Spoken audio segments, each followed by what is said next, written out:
India ਵਾਲੇ ਵੀ ਨਾ ਪਾਕਿਸਤਾਨ ਨਾਲ ਜੰਗ ਕਰਕੇ ਨਾ ਮੁਸੀਬਤ ਨੂੰ ਹੀ ਪੈ ਗਏ ਆ ਬਹੁਤ ਜ਼ਿਆਦਾ।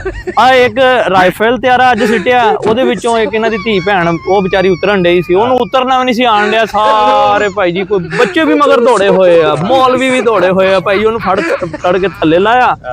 ਅੱਛਾ ਫਿਰ ਇੱਕ ਹੋਰ ਵੀਡੀਓ ਦੇਖੀ, ਉਹਦੇ ਵਿੱਚ ਨਾ ਪਾਕਿਸਤਾਨੀ ਆਰਮੀ ਨਾ ਇੰਡੀਆ ਤੇ ਹਮਲਾ ਕਰਦੀ ਆ ਨਾ, ਕਿਹੜਾ ਫਤਿਹ-1 ਉਹ ਫਤਿਹ-1 ਮਿਜ਼ਾਈਲ ਫਾਇਰ ਕਰ ਰਹੀ ਆ, ਤੇ ਨਾਲ ਭਾਈ ਜੀ ਸੜਕ ਦੇ ਕੋਲ ਦੋਜੀ ਵੀ ਖਲੋਤੇ ਆ, ਉਹ ਲੋਕੀ ਬੱਚਿਆਂ ਨੂੰ ਵੀ दिखाने ले आए हैं, ये देखो फतेह-1 इंडिया के ऊपर फायर हो रहा है। इस कौम का मुकाबला करना यार, वो अपने बच्चों को दिखाने ले आए हुए यार।